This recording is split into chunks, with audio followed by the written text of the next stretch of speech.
Hi everyone, welcome to DG Virtual Academy. We are so excited you could join us. Do not attempt any of these exercises without adult supervision.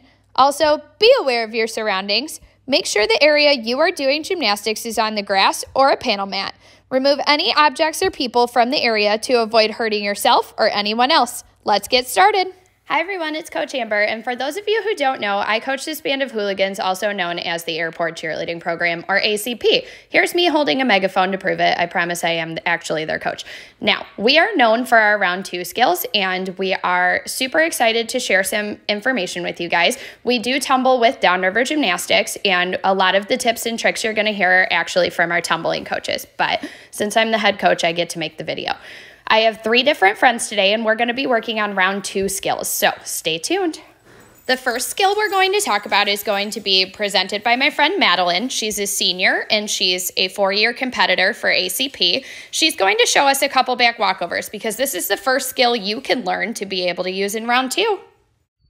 Okay, here's that back walkover, and you're going to notice that we start at the top. We start in our daggers, then we're going to shoot all the way up to a nice touchdown motion. She's pulling up tall, and all of her weight is in her back foot. She's then going to reach behind her, and I'd like to see her open her hands a little bit later, but this is in slow-mo. She's going to lock out both legs as strong as she can, and she's going to stand up nice and clean, hands by sides, chest up, shoulders down, chin high, all of that good stuff. Now, we want to make sure everyone knows that we are not hoping that we can teach you a back walkover today. We're just going to show you how to clean up your back walkover so that it can be used for round 2 of MHSAA cheerleading. So, one of the things I want to point out is this nice big split she's doing. We hit this split in the middle, and we're going for a 180-degree split so that she's got a nice flat motion. The way you can do that is to kick your front foot while dragging the back foot as much as possible. Another tip for keeping your legs nice and straight, you want to pull your kneecaps up to your hips or squeeze your quads if you know more about your anatomy. That's the easiest way to make sure you're getting that nice straight leg with that good split and a pointed toe. And if your entire team can do that, it really does create an amazing visual. And again, in my opinion, the most important part is how you stand up out of it. If you stand up nice and clean, chin high and confident, the judges will think it's the best back walkover ever. Okay, let's watch it one more time.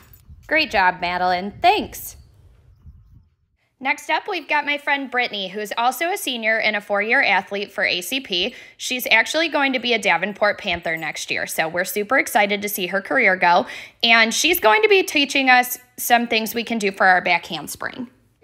Okay, let's check out Brittany's back handspring. So what you'll notice is that she's going to start with her arms straight down by her sides in nice clenched fists. She's going to sitting into her heels, chest up, and she's going to push through as hard as she can. Now that push is super important. We're looking for a push-in point all the way through the toes. When she pushes off, this is where she's going to get all of her power. So she's going to want to sit, push through the ball of her foot, and point her toe. Not only does that make the back handspring prettier, it also gives her more power to be able to snap up as hard as she can.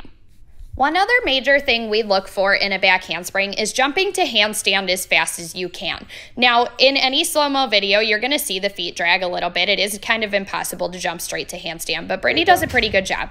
You want to see the athlete sit, push, take off, and hit the handstand as fast as possible before snapping down to that nice clean position where they're standing up, arms are clean, chin is high, chest is up, and again, that confident landing is probably the most important thing you can do to make your back handspring round 2 ready.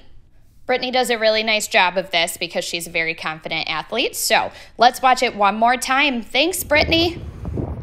Last but not least, we have back tucks with my girl, Carl. Now, Carl is actually an alumni. She graduated last year and is part of Alma University's cheer and stunt team. She's going to show us some back tucks today that would get you round 2 ready. Okay. What we do is we start with our hands by our sides in nice good fists, clean and tight. We're going to sit over the ball of our foot a little bit this time. We're going to dip and we're going to set. Now your set is the most important part of your tuck because if you don't give yourself time to rotate, you will not be able to stick it. So watch, she's going to hit that nice touchdown motion, head's neutral, lifting nice and high. Now for the pull, notice Carly's shins are up, pulling towards her forehead, not kicking her butt. If you do that, you're bound to under rotate, and on top of it, it's going to be very hard to stick with your feet behind you. So if you get those feet up and your shins by your forehead, you're going to be already ready to land. Your feet are going to be in front of you so that you can hit that stick motion.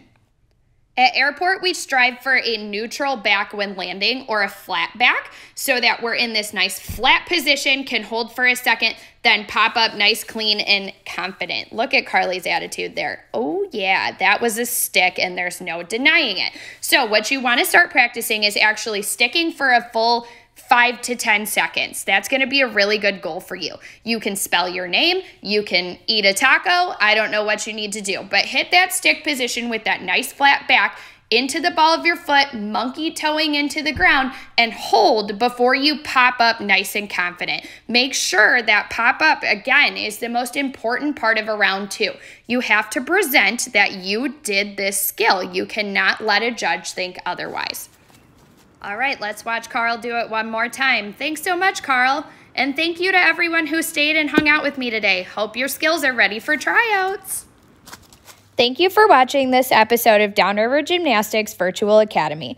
We hope you had a ton of fun and maybe learned something new. If you like this video, give it a thumbs up below and subscribe to our channel so you don't miss out on the fun. Thanks again.